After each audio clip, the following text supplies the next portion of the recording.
Jadi kemarin kan kita udah mempelajari while uh, atau bisa menggunakan if loop dan yang terakhir yang kedua itu ada namanya for loop.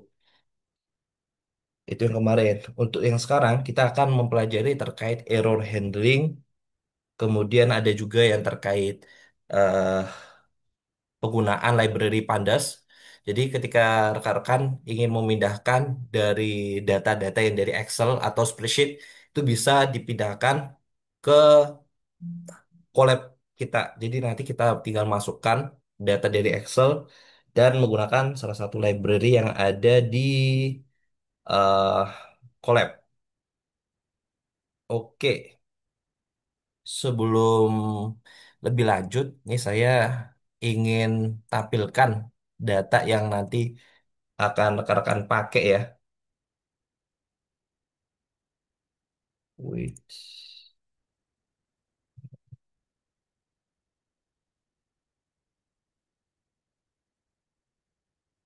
Oke. Jadi nanti rekan-rekan perlu download yang data yang ini ya. Data ini nanti akan kita pakai untuk yang pandasnya. Oke, sekarang kita coba mulai materinya.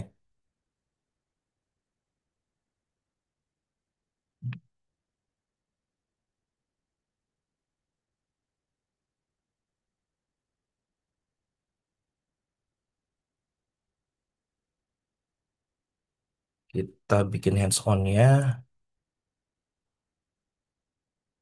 Hands on. Oke, hands on with pertemuan 4. Oke, sebelum itu kita coba review materi ya.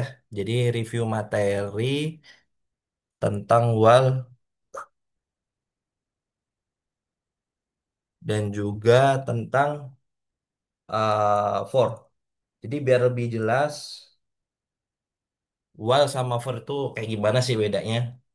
Jadi jadi kalau untuk while dan sama if itu dia itu sifatnya itu seperti boolean. Boolean itu seperti apa? Boolean itu seperti ini.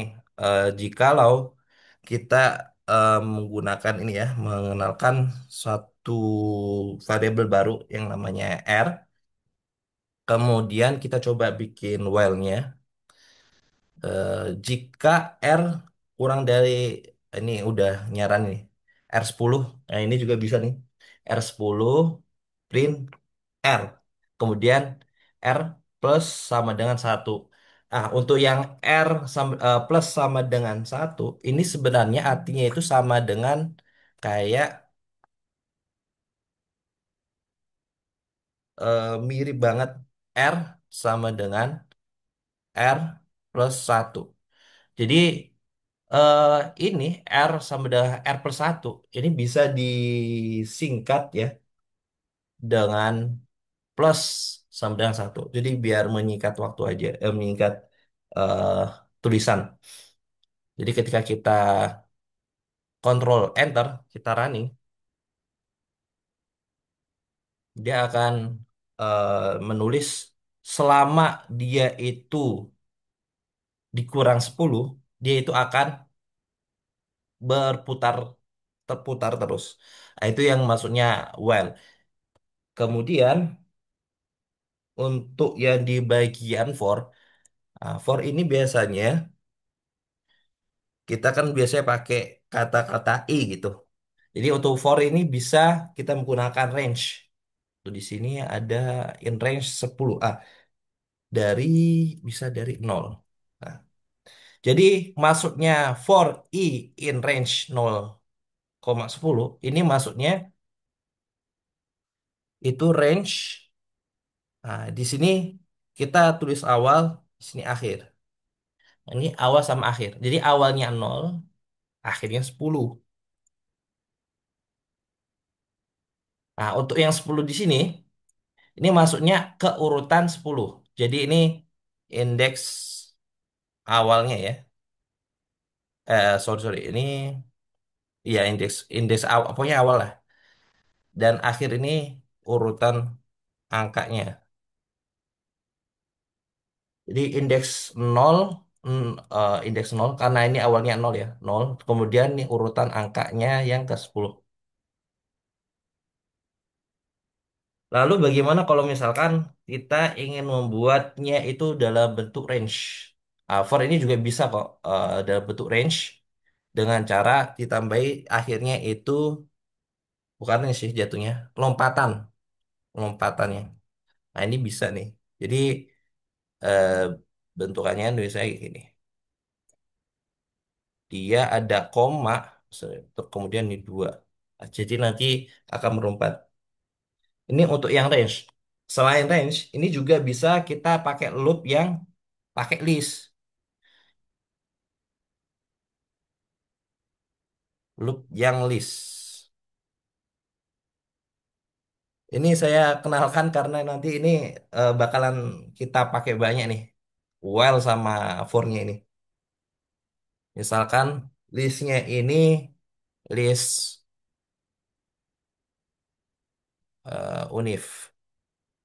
List unif, kemudian kita kasih nama untuk di dalamnya itu data string. Jadi nanti selama for i, selama i itu ada di list unif, dia akan di print. Nah, jadi nanti bakalan dia print nih. UI ITB. Jadi kalau misalkan dilihat dari sini ya, kalau di while itu kebanyakan emang ada harus mengenalkan salah satu variabel baru. Kenapa kok kita harus kasih variabel baru? Nah, ini fungsinya biar ngasih tahu ini berapa kali booleannya, pindahannya itu. Jadi nanti akan menilai dari R-nya ini, kemudian ditambah. Jadi awalnya nol, ternyata nol kurang dari 10, kemudian di print kan, kemudian ditambah satu. Jadi akhirnya 2 kan. Sorry, nol tambah satu berarti satu. Satu kurang dari 10. Jadi berputar-putar terus sampai dia ke urutan yang di bawah dari angka 10. Oke, sekarang kita langsung masuk ke studi kasusnya. Studi kasusnya. Buatlah program dengan while dan for loop untuk menghitung jumlah bilangan dalam sebuah list. Nah, jadi kalau misalkan kita seperti ini ya, misalkan kita eh karena dia pakai while ya, jadi nanti kita perlu membuat nama variabel baru. Misalkan jumlah function yang ada di while kita hitung dari nol. Misalkan ini untuk ini ya, kasus while loop.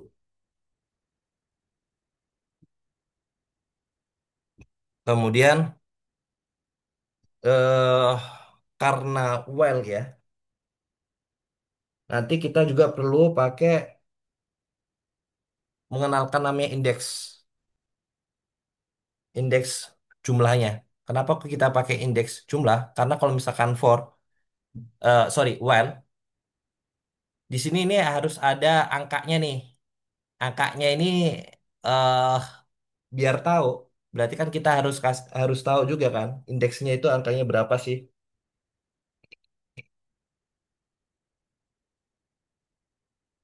Jadi eh indeks function di while ini juga nol. Nah, di sini ada list function while. Ini angka list aja deh. Angka list.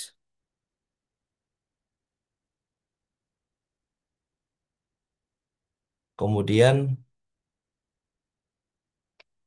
untuk tahu eh jumlah dari akhirnya ini ya. Ini kan RD sini kan batasannya 10. Kalau di sini kan batasannya itu saat berapa nih? Satu, dua, tiga, empat, lima, enam. Ada 6 angka ya. Jadi karena untuk biar lebih enak, selain bisa tulisnya langsung 6, ini bisa juga kita pakai eh pakai len. Misalkan saya tulis panjang list function while apa ini? Coba cek. Panjang list function while ini len angka list, angka list. Jadi jumlah functionnya, totalannya nanti. Kemudian kita bikin indeksnya awal-awal. Kemudian kita coba bikinkan while indeksnya. Jadi nanti akan berputar-putar nanti bertambahnya ya. Karena ini nanti akan mulai dari nol.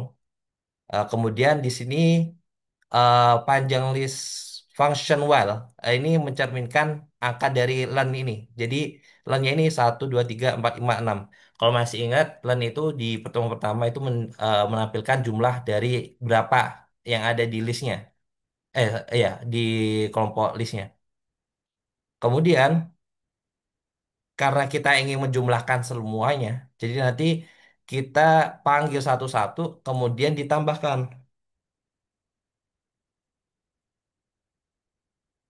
Kemudian kita tambahkan di angka list ini, dari list ini untuk indeks tertentu. Ah, kemudian baru ditambahkan. Jadi nanti akan bertambah nanti 0, 1, 2, 3, 4, 5. Baru nanti bisa coba kita print. Untuk printnya, biar nggak cuma tulis print ini aja, bisa kita coba untuk bikin input. Jadi jumlah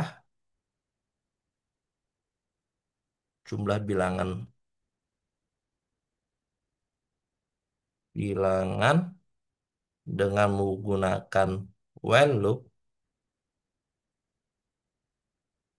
Nah, sekarang baru kita kurungin jumlah function while. Oke, kita kasih sama dengan dah.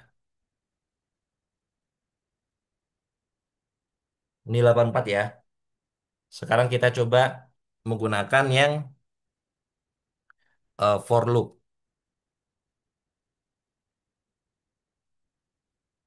Untuk for loop ini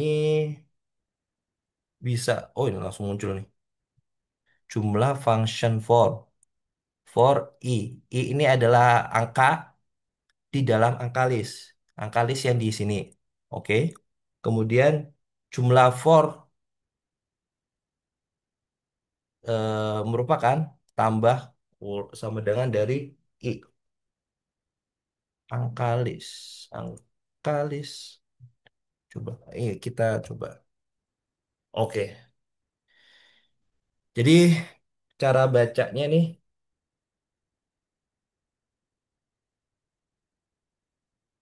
jumlah function for ini kan jumlahannya dari nol. Nanti i ini adalah suatu bilangan ya yang ada di angka list. Kemudian ini ada pertambahan i. Jadi nanti setiap berkelanjutan nanti akan berpindah ke samping-sampingnya itu. Jadi ini untuk perbedaan function while dan juga for. Jadi untuk yang di while dia itu mekanismenya seperti boolean. Sedangkan kalau untuk yang di for majoritinya itu mirip kayak range gitu. Range atau ya mirip range ini sih. Dia akan selama di dalam range-nya atau di dalam list-nya dia akan eh, berproses. Nah, ini untuk eh, review materi yang kemarin. Oke. Oh ya, BTW kalau ada hal yang ingin ditanyakan bisa di langsung on mic ya. Karena di sini saya nggak kelihatan juga untuk yang apa sih namanya kalau ada yang nanya lewat chat. Oke, sekarang langsung ke salah satu materi yang pertama, yaitu terkait dengan error handling. Error handling.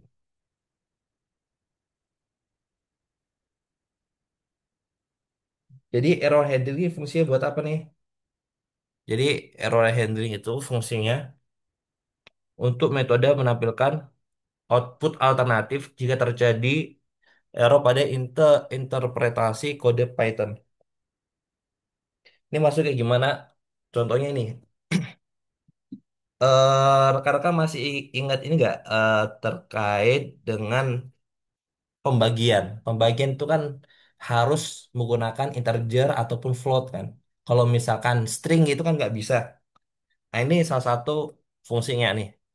Contohnya kita membuat ini ya, satu tulisan, misalkan A adalah bilangan float. Coba nih, bilangan float, masukkan bilangan bulat. Oke, masukkan bilangan bulat A, masukkan bilangan bulat B. Oke, kita udah bikin dua variabel A sama B, di mana keduanya ini menggunakan function input yang nilainya itu float. Oke, misalkan kita ingin melakukan pembagian.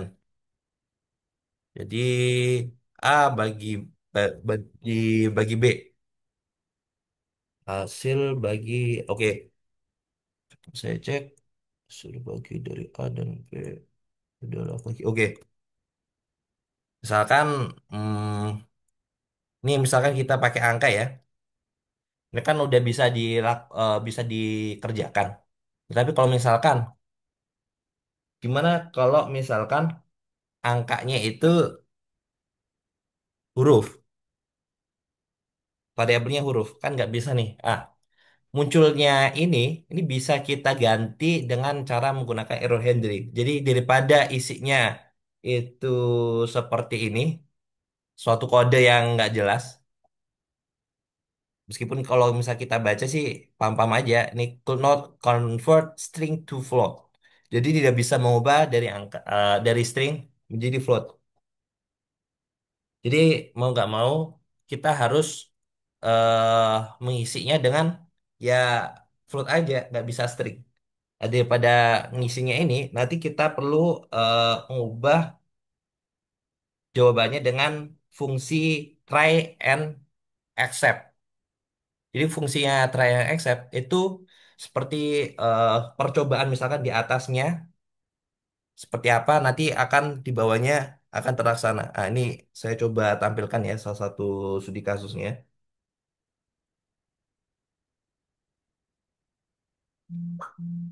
Si try and accept, oke.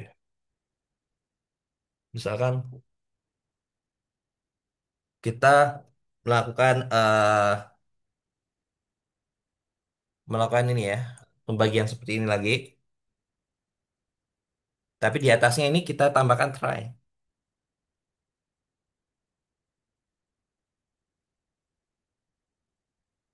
Untuk try, perhatikan untuk spasinya juga ya.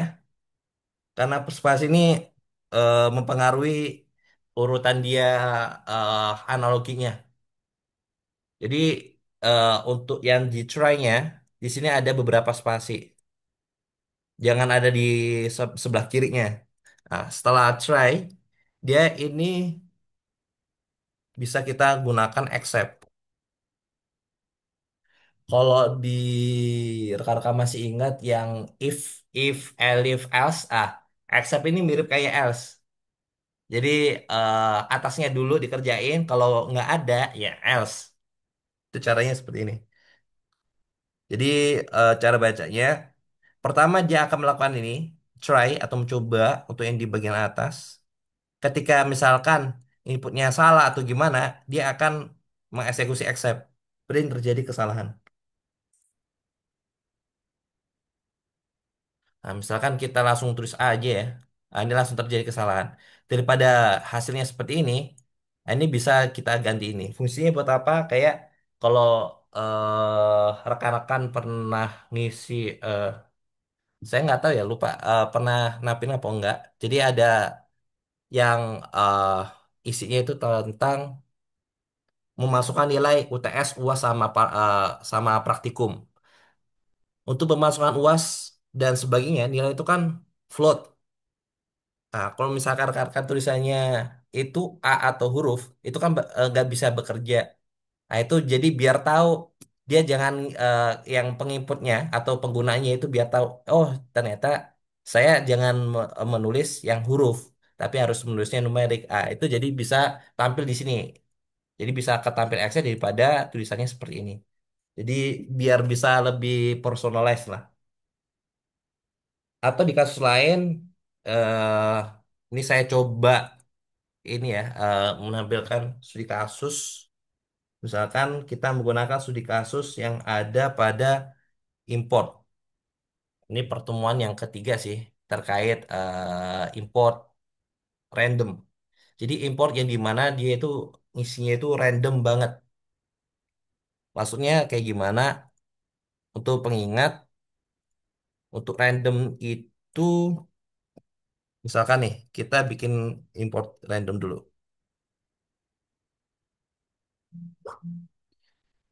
Ini BTW random itu kan library, jadi perlu ditampilkan import dulu. Misalkan saya menggunakan eh list ini kendaraan ya, mobil, motor, sepeda.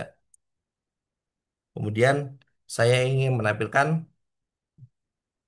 hasil random choice yang dipilih oleh si komputer dari kendaraan.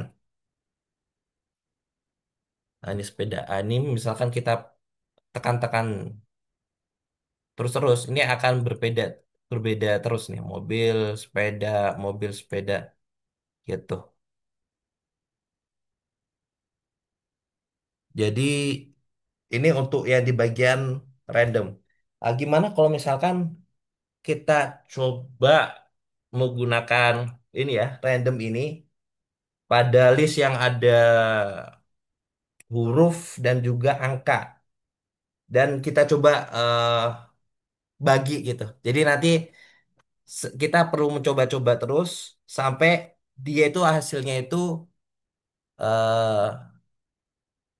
eh float sama float gitu. Contohnya ini studi kasus yang di sini ya. Ini untuk mencoba try dan accept. Misalkan kita coba import random,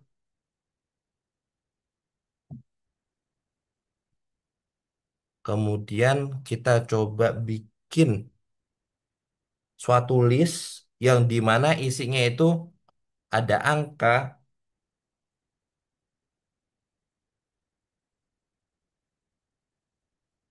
kemudian ada juga string. Misalkan M, L, N, M, L, N, sama P aja deh. Oke, sip. Misalkan gabungan. Kemudian kita coba memilih dari ini, dari list ini, ambil dua gitu.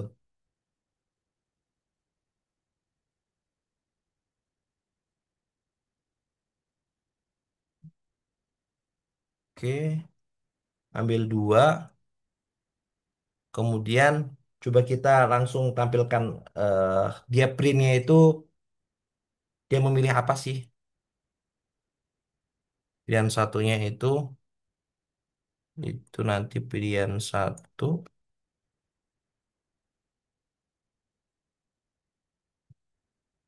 dan pilihan dua.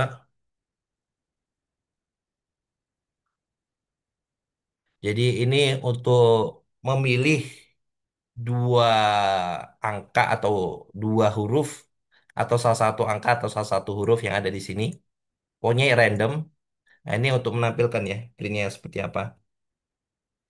Kemudian kita coba resultannya. Resultannya misalkan biar enak pilih satu, coba ditambahkan pilih dua gitu. Tinggal hasil resultan berapa.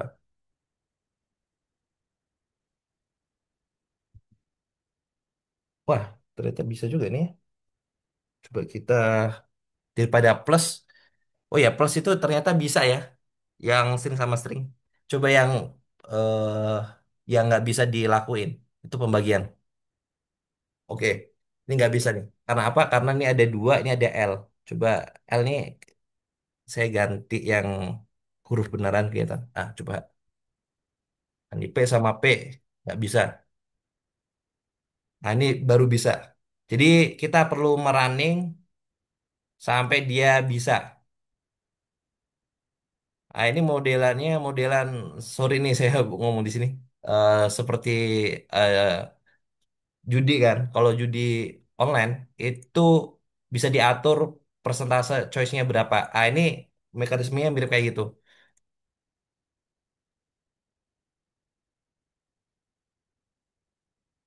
Kenapa bisa ini nggak bisa?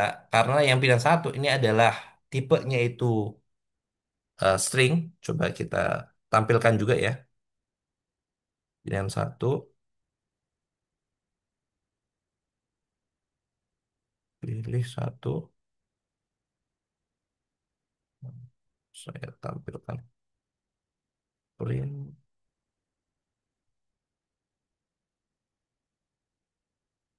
juga print dua.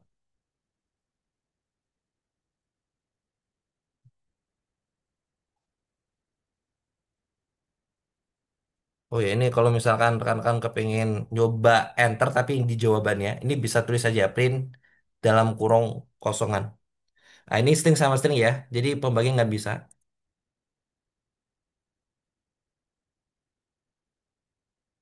Kita ulang terus sampai bisa. Ah, jadi seperti ini.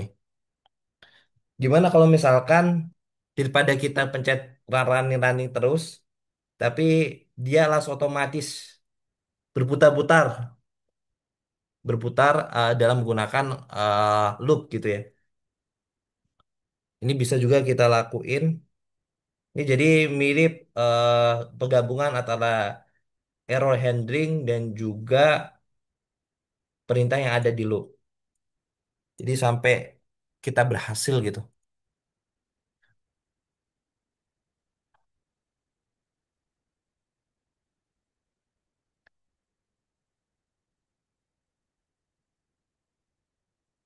Oke, misalkan kita ingin menunjukkan iterasi ya, iterasi dalam bentuk misalkan dengan variabel n. Kita jadikan satu, kemudian kita memanggil eh, while loop ya, di mana n terus kita kasih maksimal ya. Maksimalnya itu 100 percobaan, di mana while 100 kemudian kita coba try. Misalkan kita biar kasih tahu percobaan berapa gitu. Cobaan N, kemudian dia menggunakan gabung. Ini boleh. Wah, dipilih satu, pilih dua. Kemudian kita juga boleh menampilkan print-printannya ini juga. Jadi biar kita dikasih tahu pilihannya itu berapa sih. Pilihan satu dapat berapa, pilihan dua dapatnya apa gitu.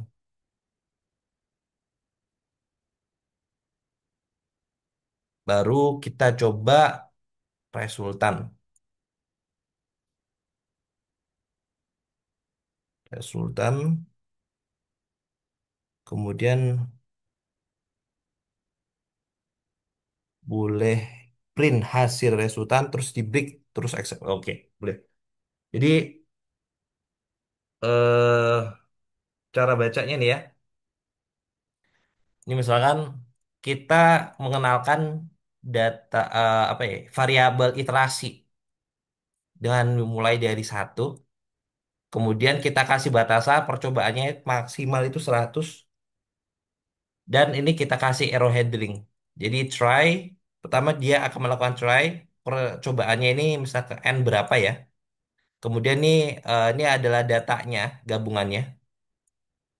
Kemudian ini ada pilihan satu, dua, kemudian ada print-printannya.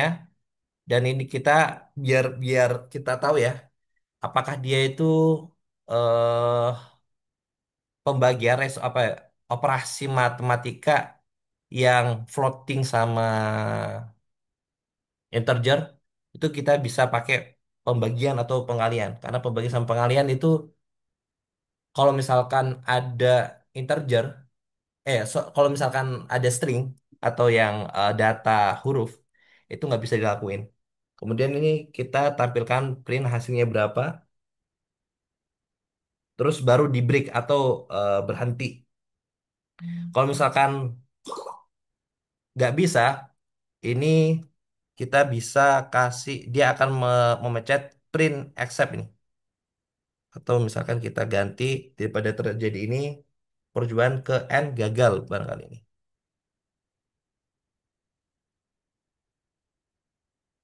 Percobaan ke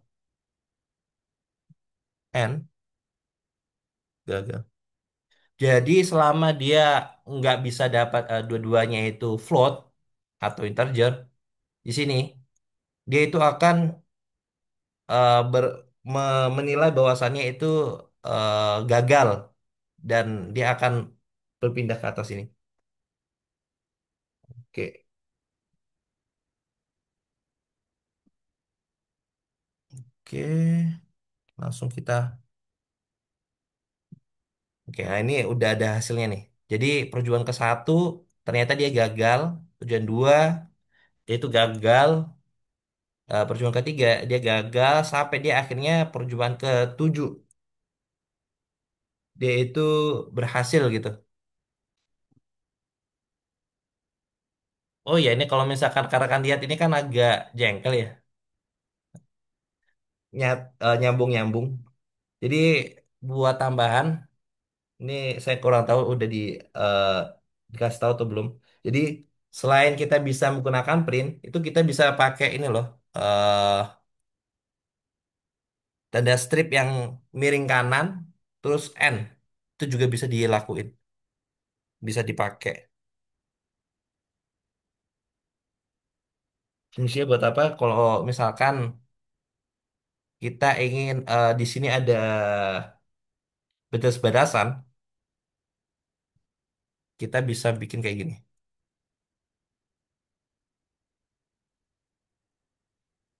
Hmm,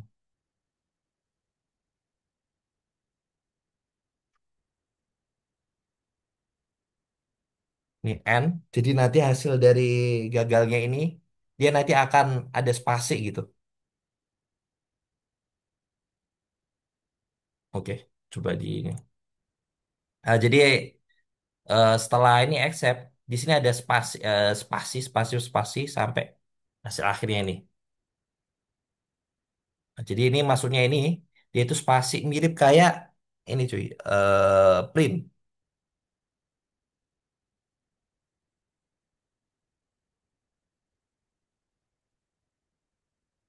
print tapi yang kosongan.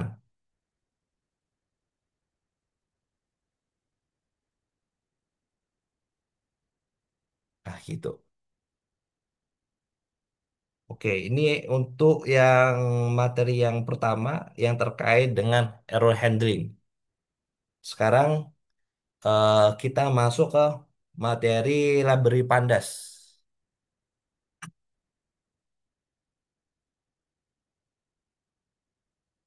Apa itu Pandas? Pandas itu salah satu library yang ada di Python yang kita pakai untuk manipulasi database. Kalau yang seperti yang kita tahu ya, dataset. Jadi yang kalau yang kita tahu dataset itu kan mirip kayak Excel kan. Nah, ini mirip kayak Excel. Jadi nanti kita bisa memasukkan data-data yang ada pada Excel seperti S, XLSX atau bisa juga pakai CSV. Jadi kalau misalkan ke kepengen masukin data yang data Excel ya,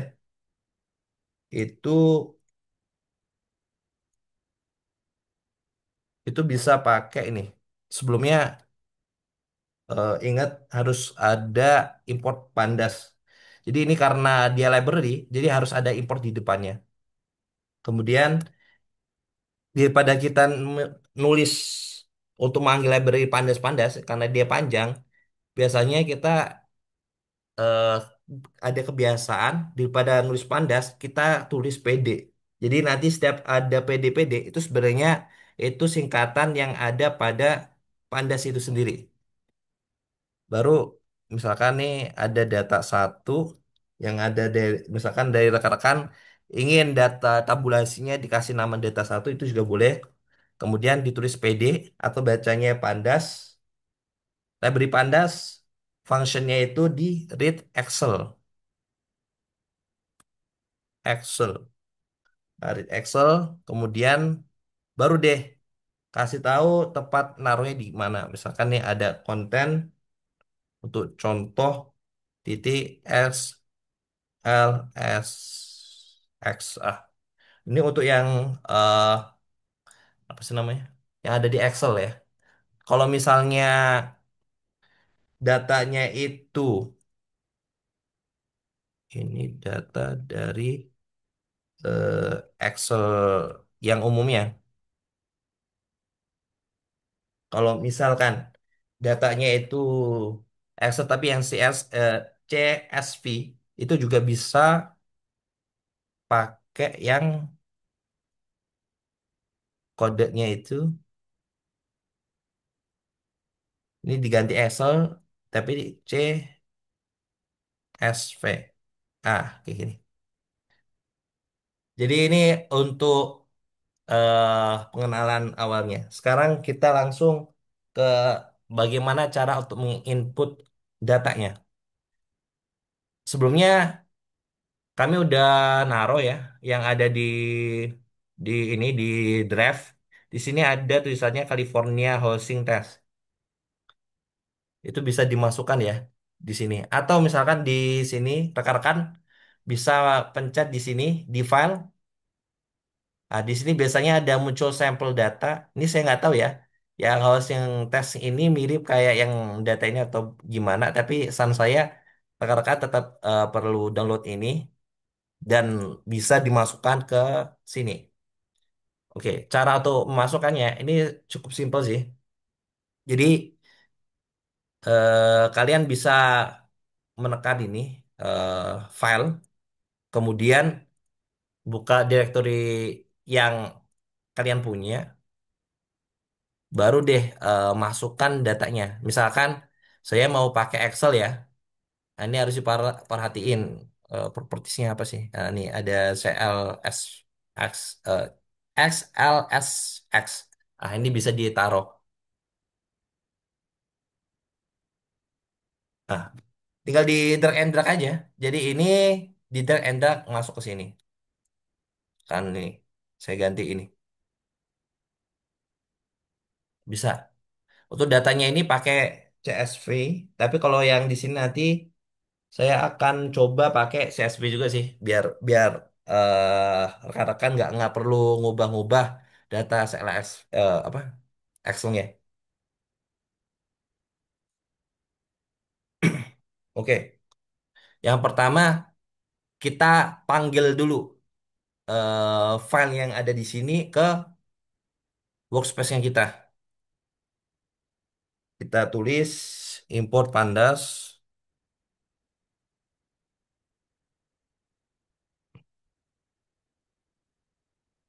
kemudian karena dia CSV ya, kita pakai ini. Misalkan kita kasih data 2. Cara untuk mengetahui letaknya itu gimana? Ini caranya tinggal ditekan ini, ada tombol titik 3.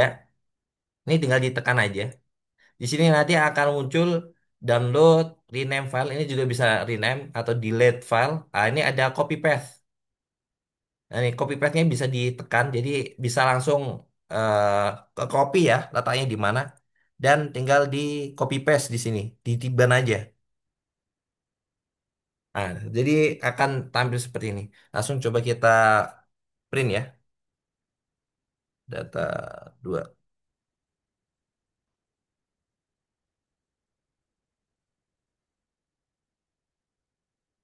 Nah, seperti ini tampilannya. Ya kalau CSV, kalau misalkan kita coba pakai yang data yang satunya lagi yang eh, data Excel saya coba ya. Excel. Jadi tinggal ditekan aja ini.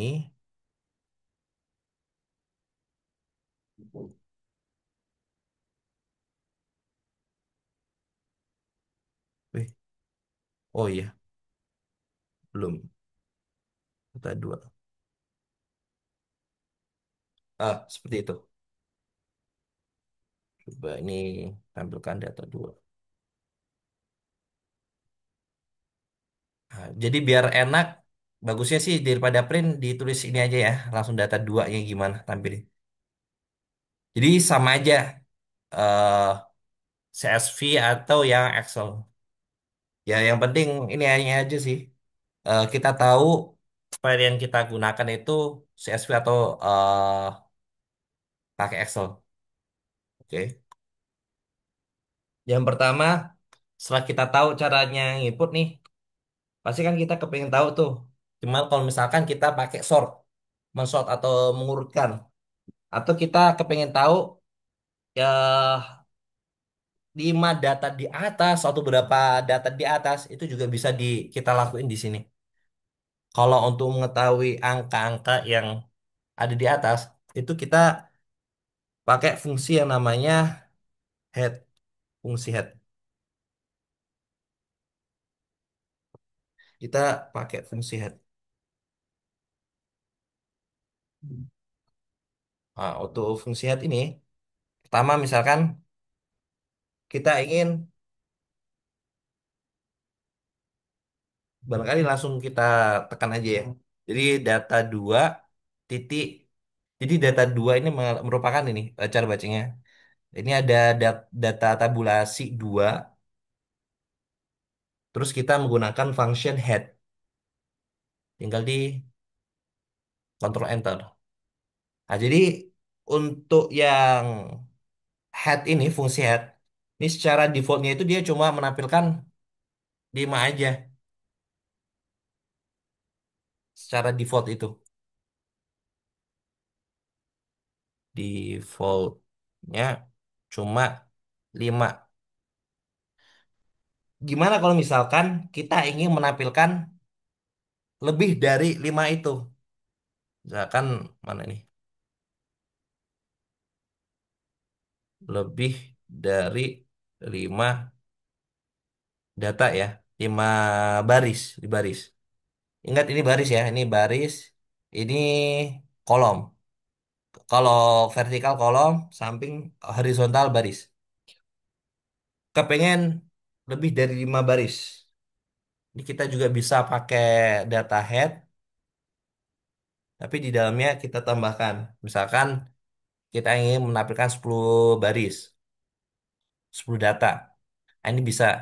Jadi kalau misalkan dilihat di sini, dari urutan 0 sampai 9, nah ini udah tergambar. Oh ya, di sini karena kita pakai collab, ini kita juga bisa langsung menampilkan plot tanpa ini apa sih namanya?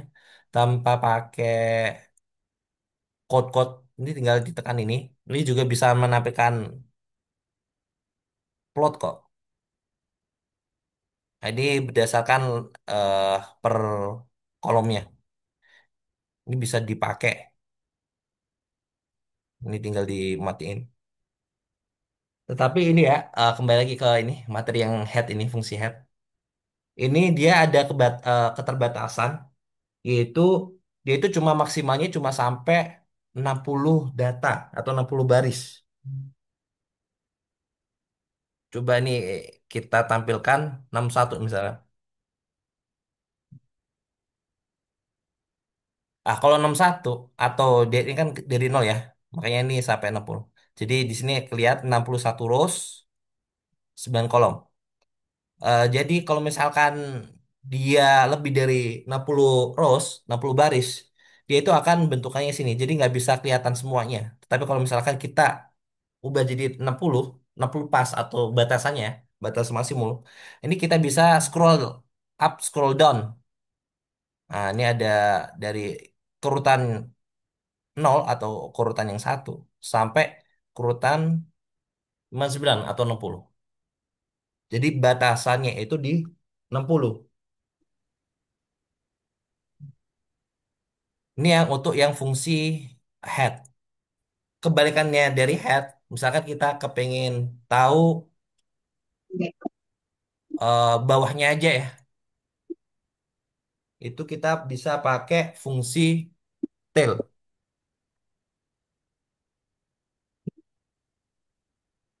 Oh ya, Gabriel, ada yang ingin tanyain? Itu gimana?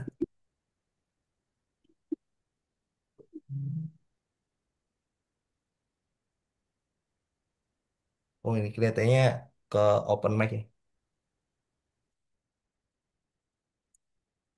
eh Fungsi tail atau kebalikan dari head. Jadi untuk fungsi tel ini juga mirip kayak yang kayak di atas.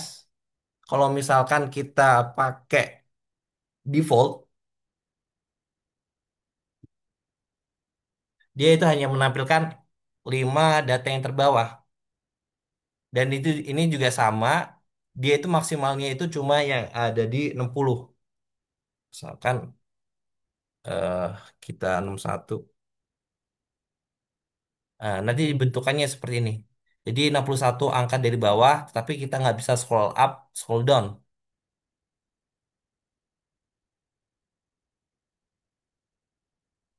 Kalau mau bisa scroll up, scroll down ya dikurangi jadi 60 gitu.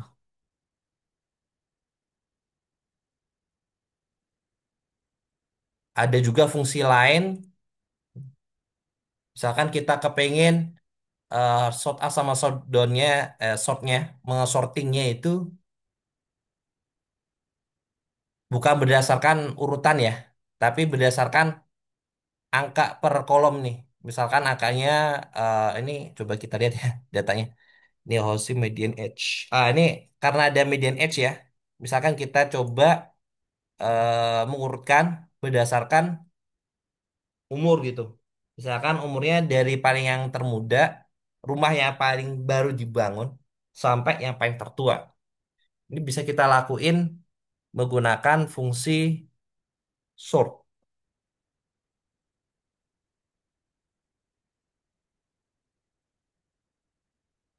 Misalkan kita panggil data, misalkan kita kasihnya dengan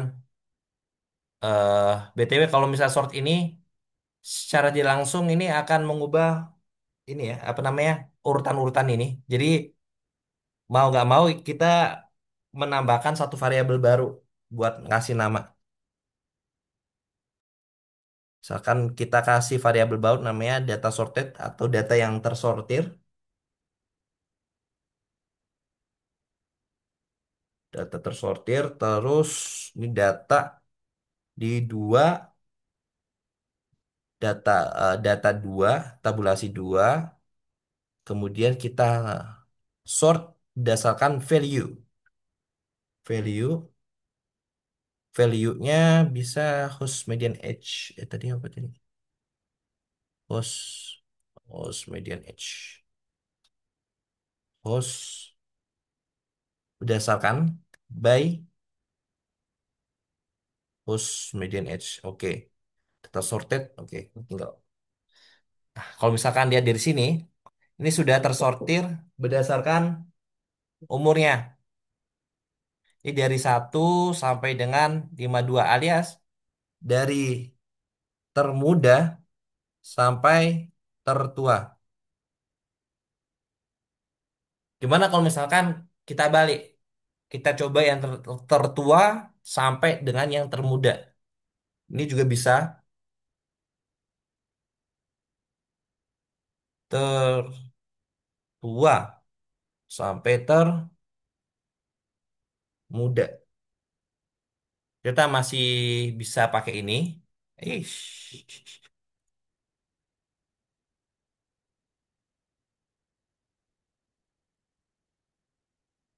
Tapi di akhirnya kita perlu menambahkan ascending. Ascending.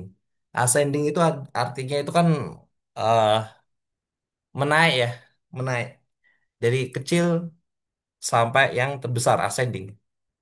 Tetapi kalau misalkan kita ubah dari yang tertua ke muda, itu kan descending. Nah, di sini saya cari descending itu nggak ada.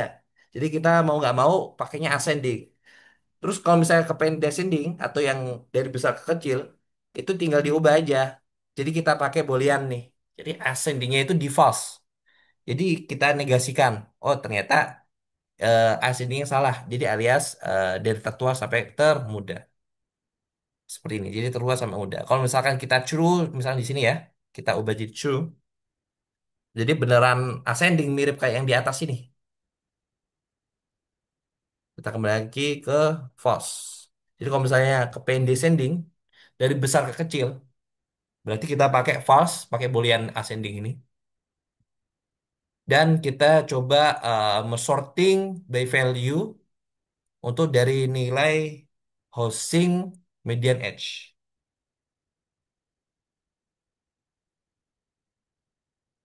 Gitu. Gimana kalau misalkan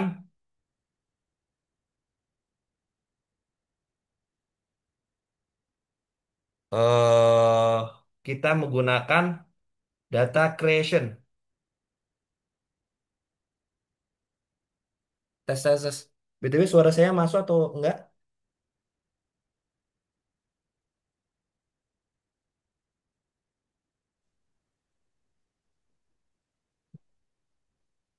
Masuk Bang. Oke, sip. Soalnya di sini tiba-tiba HP-nya tadi sempat mati sebentar. Jadi nggak kelihatan audionya. Oke, selanjutnya setelah kita coba fungsi sorting berdasarkan yang eh, head, tail, dan juga fungsi sort itu sendiri, kita bisa juga menggunakan data creation sama operation. Gimana caranya kalau misalkan kita melakukan mengambil data salah satu yang ada di sini ya. Kemudian kita tambahkan lagi satu kolom. Misalkan apa ya? Ah ini, kita misalkan kepengen mengetahui jumlah penduduk tiap kakak. Ini ada populasi kan? Di sini ada household. Di populasinya ada 1681. Di sini ada householdnya 504. Misalkan kita kepengen tahu biasanya populasi tiap kakaknya itu ada berapa sih? Nah, itu coba kita lakuin itu. Kita coba melakukan data creation.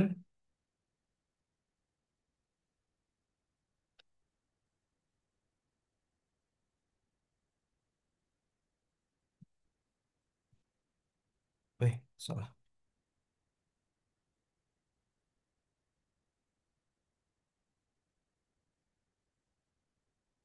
Nah, misalkan kita lakuin data creation untuk studi kasusnya yaitu membuat rata jumlah penduduk di tiap kakak atau kepala keluarga atau household. Household. Jadi sebagai ini ya intermezzo. Jadi kalau misalkan rata ya, berarti kita perlu melakukan populasi perhitungannya nanti populasi dibagi dengan jumlah householdnya. Nah, nanti akan menemukan hasilnya. Jadi hasil hasil rata sama dengan populasi per household. Ah ini. Jadi nanti kita coba mencari kasus ini, terus nanti hasil operasinya nanti hasil rata populasi dibagi sama household. Pertama, kita perlu mengenalkan satu variabel baru, misalnya population, misalnya average ya, average. Kita buat kosongan. Kemudian kita coba karena ini dia banyak sekali ya, banyak sekali. Jadi mau nggak mau kita perlu menggunakan for loop karena di sini eh, banyak, jadi perlu iterasinya banyak juga. Misalkan kita pakai I sama J. Kenapa kok I sama J? Karena ada dua. Oh ya, BTW di sini kelihatan ya. Kalau misalnya ada I sama J, di sini dia kita pakai zip. Tapi kalau misalkan nih ada mana nih? Pakai for terus I. I aja. Kalau misalkan I, dia ini pakai range. Tapi kalau misalkan kita memanggil banyak, I sama J misalkan ya. Karena ada dua ya. Nah, ini kita pakai zip. Jadi zip ini I ini mewakili dari data dua, data tabulasi dua untuk populasi. Jadi satu kolom ini dipanggil semua. Kemudian yang J ini mewakili data dua atau data tabulasi dua yang ini untuk kolom household. Nah ini. Jadi nanti dia akan memanggilnya. Kemudian kita langsung me-average-nya. Average kan I sama dibagi J ya. I sama J. Tinggal dibagi langsung. Kemudian baru deh kita mengenalkan populasi average dan dia kita pakai append karena dia akan menambah-nambah terus kan ya. Jadi menambahkan beberapa data listnya itu. Kita ganti AVG. Udah, baru kita tambahkan di sini data 2. Nah, ini tinggal kita mau kasih nama apa sih? Misalkan kita kasih namanya population average. Di populasi average di sini diisi oleh population titik apa strip AVG. Jadi ini populasi AVG variabel ini kosongan. Kemudian kita perlu manggil I sama J yang merupakan dia kolom populasi dan kolom household di data 2. I dan J kalau misalkan kita pengen di average ya tinggal dibagi aja populasi dibagi sama household. Nah, ketika sudah nanti kita tambahkan nih populasi average. Kita masukkan ke list yang ini. Ini kan ada list nih. Kita masukkan dengan menggunakan append, fungsi append. Dan yang kita masukkan yang ke dalam sini list itu adalah data dari average. Nah, karena kita pakai for, jadi nanti akan berputar terus selama ada ini ya datanya. Jadi 3.000 row itu nanti akan dilakukan pengeksekusiannya di sini. Langsung kita tampilkan data duanya ya. Jadi biar kita langsung tahu. Oh ya di sini bawah buat informasi. Ini saya nggak pakai print. Kenapa? Karena kalau di Python di paling bawah meskipun kita nggak tulis print itu pasti akan ditampilkan yang paling bawah ini. Jadi data dua ini otomatis langsung bakal kelihatan. Nah, di sini udah muncul populasi average. Nah, ini udah populasi average ya. Udah muncul. Nah, ini untuk data creationnya. Gimana kalau misalkan ini rekan-rekan merasakan misalnya, oh ternyata populasi average-nya ini sebenarnya rumusnya bukan ini, salah, dan kalian kepengen menghapusnya, itu kita bisa melakukan ini. Ini misalkan ingin menghapus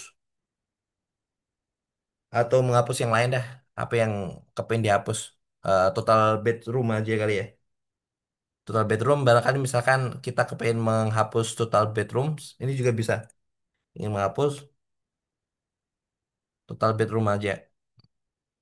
Total bedroom. Ish. Kolom total bedroom. Misalkan. Karena misalkan dirasa kita nggak butuh gitu. Itu juga bisa nih. Nah, di sini kita bisa menggunakan salah satu fungsi yang ada di library Pandas dengan tulisannya drop. Nah, di sini nanti tinggal dibuka kurung, apa nih? Tanda kutip, eh, tulis ini total bedroom. Eh,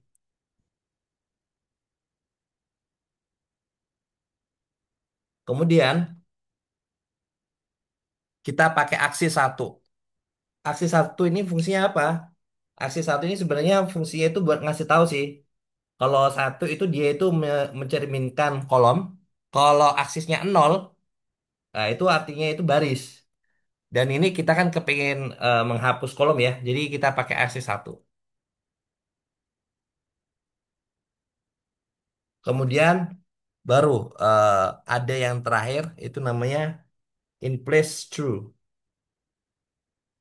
In place true ini artinya apa? Saya kurang tahu juga sih. Ini eh, dari sononya kayak gitu. Ada in place true. Saya dulu diajarin kayak gitu. Jadi kalau misalkan rekan-rekan yang pengen kepo, ini in place true artinya apa? Bisa dicoba di searching ya. Nah, ini misalkan kita ini, di sini coba dilihat total rooms-nya sebelumnya kan ada total bedroom ya. Nah, sini udah nggak ada, jadi hapus. Jadi kalau misalkan kepengen menghapus, kita bisa pakai drop. Misalkan nih, ini kan pakai kolom. Kita coba menghapus yang baris. Jadi biar kita tahu nih, pakai aksis nol. Misalkan baris, misalkan kita nggak suka angka nol nih, kok barisnya nol gitu, nggak kelihatan, kurang bagus lah. Dari satu lebih baik. Kepengen dihapus nih barisan nol. Itu juga bisa dipakai ini data drop. Kemudian di sini ngasih tahu kolom, sorry, baris yang mana. Ini kan baris yang nol ya. Tinggal ditekan nol. Terus aksisnya tinggal diganti. Ini kan awalnya satu menjadi nol. Jadi saat aksis satu mencerminkan kolom, sedangkan aksis nol mencerminkan baris atau yang arahnya horizontal. Nah, di sini langsung kelihatan. Jadi barisnya dari 1 sampai 2999. Dan rows-nya ini udah berkurang. Yang awalnya 3000 menjadi 2999. Nah, ini cara untuk menghapus. Gimana kalau misalkan eh apa ya enaknya ya? Kita coba misalkan kepengen mengubah nilai populasi average. Nah, misalkan kan populasi kan seharusnya ini angka bulat ya. Di sini atau bulat atau integer lah. Kok di sini floating. Ini kalau misalkan kepengen diubah, itu juga kita bisa melakukannya tuh. Misalkan kita kasih variabel baru, misalkan populasi average yang integer. Kita buka kurung, terus kita tulis untuk I, yang untuk bilangan I di dalam data 2 populasi average, ini apa nih? Ini bisa sih. Populasi average di mana misalkan kita kasih bulat lah, namanya bulat. Ini kalau integer kan mau nggak mau kan dia bakalan ke bulatkan ke bawah ya. Kalau misalkan kepengen bulatkan kalau di atas 0,5 itu ke arah satu, atau yang di bawah 0,5 ke bawah gitu. Itu bisa pakai fungsi round. Kemarin saya baru nemu ini. Jadi barangkali bisa dipakai nih rekan-rekan kalau misalkan mau bikin pembulatan gitu ya. Di sini diganti bulat. Bulat data average ini data 2. Cara bacanya ini, kita kan bikin variabel baru nih. Lisannya masih nol. Nanti yang kita isi dari hasil dari for loop ini. Jadi cara baca for loopnya untuk bilangan i dalam data tabulasi 2 untuk kolom populasi average yang di sini ya. Jadi semua yang ada di sini urutannya dikasih nama I gitu. Kita kenalkan lagi variabel baru yaitu namanya bulat, di mana bulat ini merupakan pembulatan angka dari I atau dari angka yang ada di kolom ini. Kemudian ketika udah dapat, kita masukkan jadikan append bulat, nilai bulat ini, variabel bulat ini kita append ke dalam list pop average integer. Jadi ketika udah selesai, ini kan ada pop average integer kan. Ini bisa kita masukkan ini. Jadi mirip yang kayak data di list kalau nggak salah. Jadi data list itu kan nanti eh, kita masukkan di sini dengan ganti list pop average integer. Nanti akan berubah nilainya. Ini yang awalnya 2,9 sekian-sekian menjadi 3 dan seterusnya. Misalkan ini ada 2,7 nih. Ini di sini menjadi 2. Nah, ini fungsi kalau misalkan rekan-rekan nggak suka nih dan kepengen membulatkan ya. Ini bila ingin membulatkan data studi kasusnya di nilai populasi average yang harus integer. Oke. Jadi seperti ini.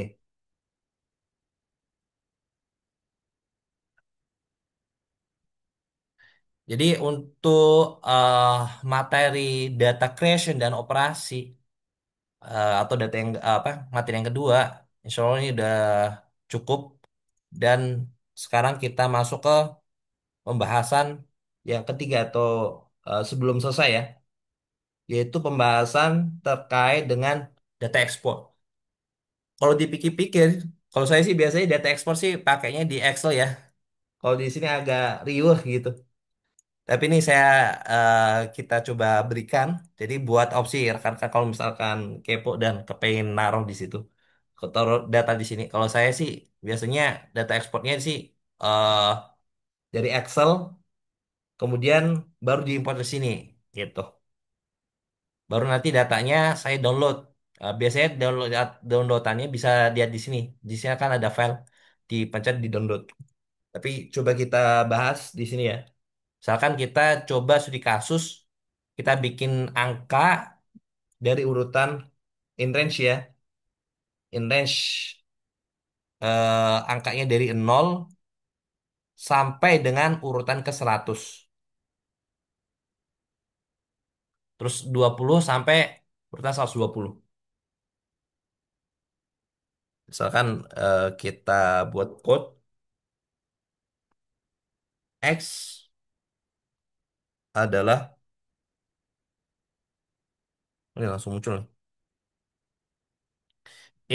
Untuk I in di dalam range 0 sampai misalkan 101, biar ini ya, biar sampai angkanya 100 dan 20 sampai 121. Baru kita gak usah print. Jadi nanti takutnya malah kebanyakan ke bawah. Kayak gini.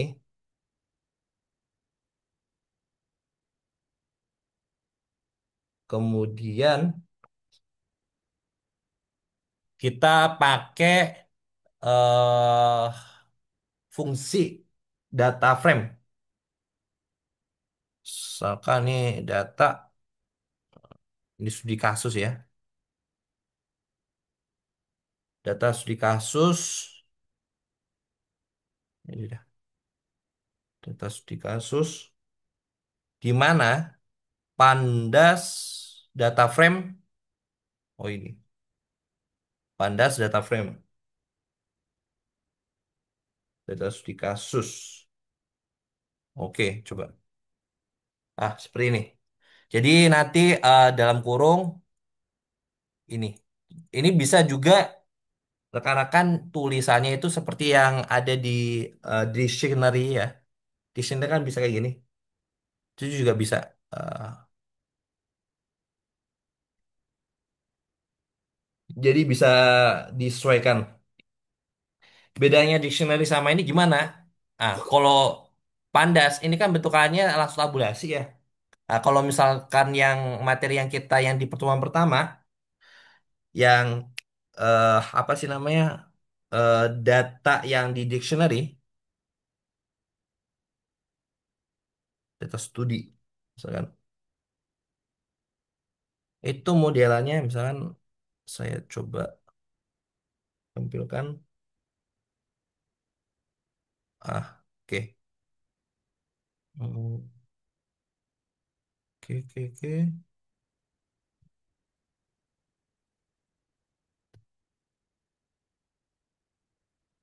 Data studi,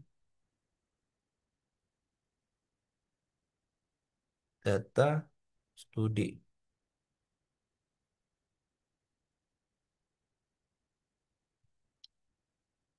Kalau misalkan di sini, aish. Kalau misal di sini dia modelannya nih, samping kiri kan ada istilahnya apa sih? Saya lupa istilahnya. Case, oh ya, samping kiri itu namanya case. Case-nya itu X misalnya di sini. Value-nya X yang ini nih. Jadi kalau tanda kutip atau strip apa, yang stripnya ini X, di mana angkanya itu 0 sampai dengan 100. Sedangkan yang di Y, data string yang Y ini terdiri dari 20 sampai 120. Kalau misalkan data dictionary modelnya seperti ini. Kalau misalkan rekan-rekan kepengen langsung melakukan perhitungan dan sebagainya, itu perlu pakai yang pandas, pandas data frame yang ini. Jadi bisa disesuaikan ya. Ini saya coba kurangi lagi. Jadi biar saya kurangi lagi biar enak dilihatnya. Oke. Bisa kayak gini. Misalkan kita kan udah memanggil ya datanya semuanya. Misalkan saya panggilkan lagi di bawah. Mana? Ah, udah ketampil. Data yang ini misalkan kita kepengen mengubahnya menjadi data Excel dan kita download. Itu caranya gimana? Atau mengekspor lah bahasanya. Itu bisa pakai misalkan nih data studi kasus titik data studi kasus, data yang di sini, data tabulasi ini kita menggunakan library to Excel yang dimiliki oleh Pandas. Misalkan kita kasih nama data studi kasus titik XLXXA. Tinggal di kontrol enter. Ini nanti tinggal nunggu sampai nanti di sini akan muncul datanya. Langsung ketampil. Ini untuk datanya ya. Jadi nanti kalau misalkan udah ketampil di sini, Ini ingat ya di file ini tinggal ditekan titik tiga dan di download. Nah, ini tinggal kita download aja. Nah, nanti hasilnya seperti ini. Ya sama aja sih. Ya seperti yang ada di Excel. Kalau mendingan sih kalau kayak ginian biasanya saya pakai Excel aja. Nanti kalau misalkan ada visualisasi, biasanya saya pakai yang ada di Python. Oke. Itu sih untuk materi yang ada pada sore hari ini dari rekan-rekan. Apakah ada pertanyaan? Bila tidak ada, langsung saya tampilkan tugas ya. Untuk tugas pada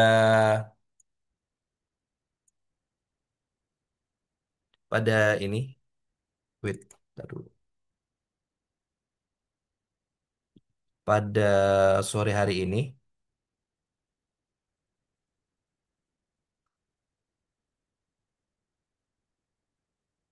itu ada dua tugas. Satu itu terkait dengan membuat batu gunting kertas modelannya.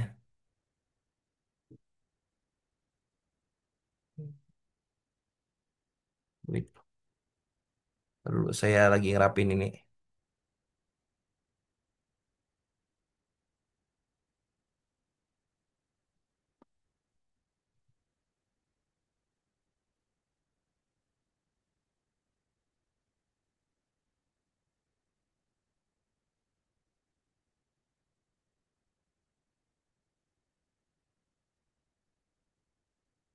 Oke, yang di sini ada dua tugas. Yang tugas pertama yaitu terkait batu gunting kertas, yang di mana dia ada dua pemain. Kemudian dia itu akan memilih rock paper scissors secara random. Jadi nanti rekan-rekan perlu menggunakan fungsi random. Kemudian nanti ditampilkan jumlah berapa kali jumlah main. Nah, ini bisa jadi bisa dikasih inputan juga tuh berapa kali main. Bisa dua, bisa tiga, bisa empat. Kemudian nanti dikasih tahu yang menang nanti bertambah. Kalau kalah itu sama seri itu nanti poinnya tetap. Dan nanti yang di akhir nanti dikasih tahu siapa peraih poin yang terbanyak. Ini yang tugas yang pertama dan tugas yang kedua yaitu terkait ujian sama error handling. Ini mirip kayak yang tugas yang pertama, tetapi nanti di sini tambahannya itu yaitu kalau misalkan nih yang di kita masukkan itu dalam bentuk karakter atau data string itu nggak bisa. Dan di situ nanti langsung ada jawaban alternatif jika error gitu. Itu tampilannya seperti ini. Terus saya coba tampilkan ya.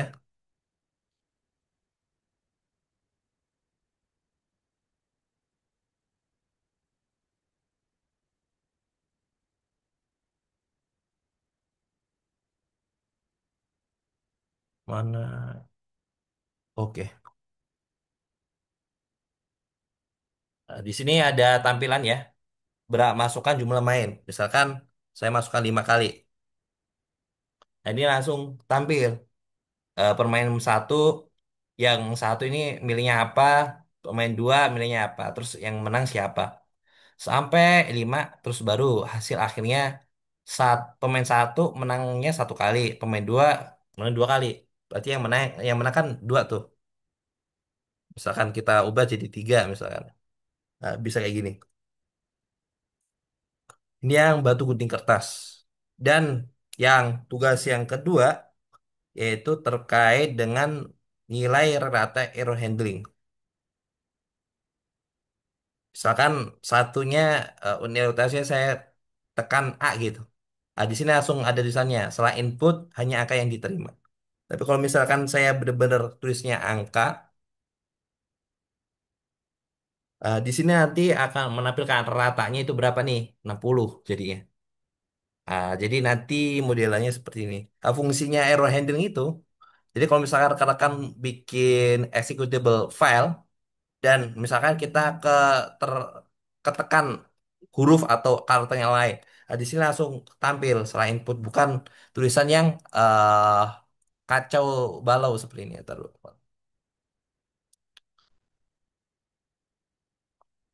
yang ini. Jadi bukan hasilnya kayak gini, tapi nanti akan tertampil seperti ini. Misalkan nih, yang kita input gitu. Itu sih untuk tugas pada pertemuan keempat dan ini kan pertemuan terakhir ya.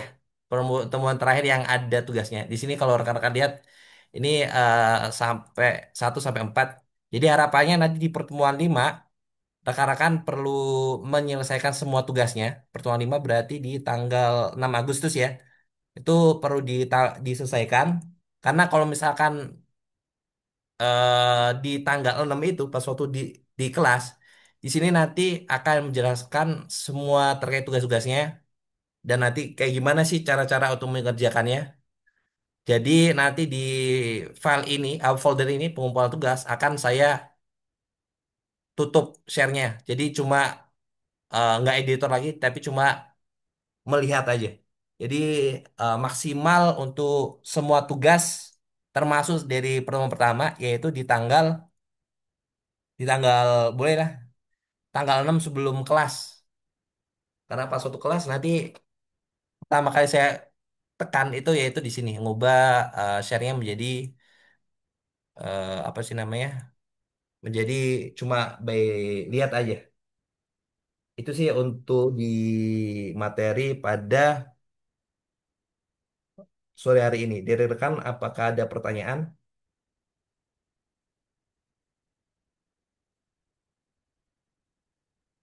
Bila tidak ada, bisa sambilan mengisi form absensi dan juga rekan-rekan bisa menampilkan ini on cam buat absensi juga. Jadi by foto dan juga by ngisi form yang bisa on cam. Yang penting namanya ya, namanya nama sendiri. Jangan aneh-aneh. Soalnya kita yang absensi bingung ntar.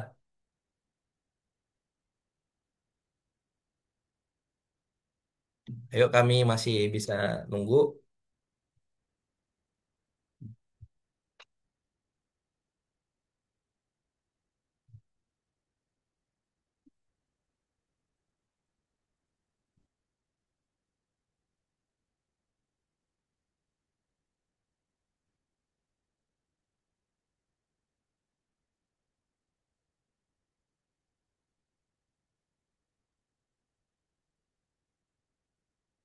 Ini baru 5 orang nih, yang lainnya nggak ada nih yang on cam.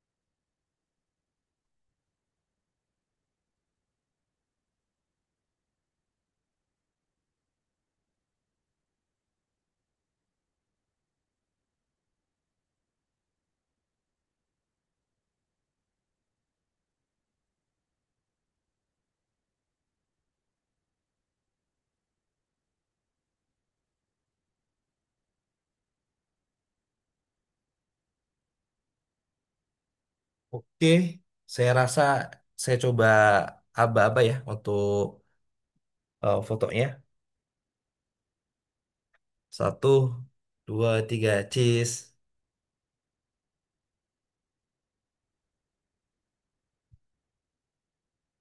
Oke, siap. Udah semuanya. Udah ke foto. Terima kasih untuk rekan-rekan untuk bisa hadir pada sore hari ini. Dan jumlahnya cukup banyak sih. 25.